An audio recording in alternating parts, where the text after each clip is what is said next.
você esteja no noivado, que você esteja recém-casada ou casada há muitos anos, a gente vai falar hoje sobre 5 coisas que casais cristãos precisam parar de fazer.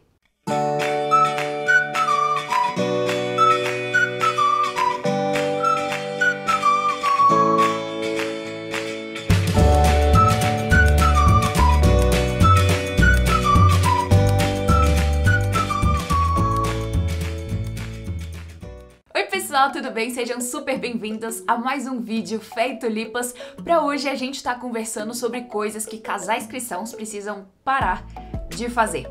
Mas antes, se essa é a sua primeira vez aqui no canal, seja extremamente bem-vinda e não se esquece de se inscrever e ativar o sininho para você não estar perdendo nenhuma novidade e sempre ser notificada quando lançar vídeo novo. Porque esse aqui é um canal cristão que tem o foco de estar abençoando você a estarmos crescendo e florescendo juntos na palavra do Senhor. Então, se esse é o seu desejo, você é mais do que bem-vinda.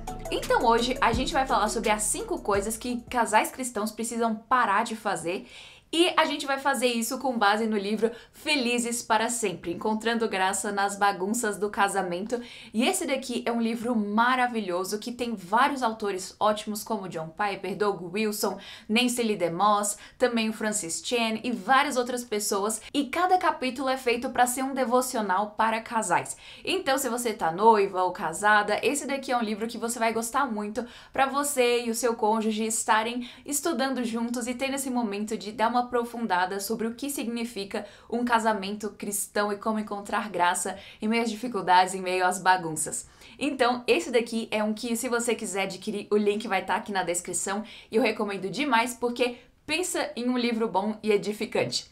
Mas então, vamos pensar nessas coisas que são as 5 que casais cristãos precisam evitar. E também, à medida que você vai ouvindo, coloca aqui embaixo nos comentários quais são coisas também que você percebe que você gostaria que casais cristãos parassem de fazer. Coloca aqui que vai ser muito bom pra gente estar expandindo o nosso conhecimento juntas. E a primeira coisa que a gente vai estar conversando é parar de querer dar só aquilo que você quer receber de volta. Então, eu achei muito interessante, em um dos capítulos aqui, o pastor Douglas Wilson, ele fala sobre como que homens são carros movidos a respeito e mulheres são carros movidos a amor. Então, se você lembrar, quando o apóstolo Paulo nos instrui sobre como deve ser o relacionamento entre marido e esposa, ele diz que os homens devem amar a sua esposa como Cristo amou a igreja e também diz que as mulheres devem respeitar, honrar o seu marido. Isso é tão interessante porque, se a gente for falar de uma forma geral, as mulheres, elas são mais amorosas. Mas também, em contrapartida, geralmente, os homens, eles têm mais facilidade de serem respeitosos e de darem respeito. Então, Deus faz um chamado aos casais cristãos para que os maridos e as esposas estejam dando ao seu cônjuge aquilo que é mais contraintuitivo para eles darem.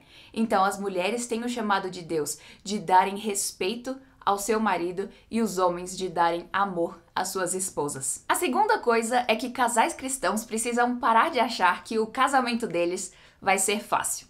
Então, uma das coisas que uma das autoras chamada Adrienne Segal, ela fala em um dos capítulos, é como que muitas vezes os casais têm costume de achar que o casamento deles vai ser mais fácil do que os outros. Mas a questão é que o casamento é difícil.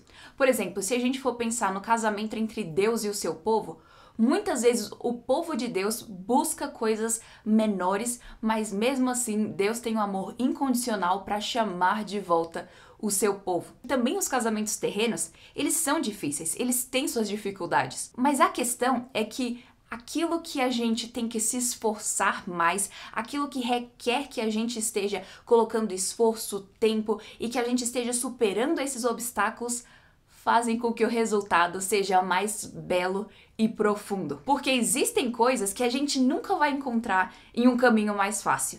Existem aquelas coisas que a gente só encontra no momento que a gente escolhe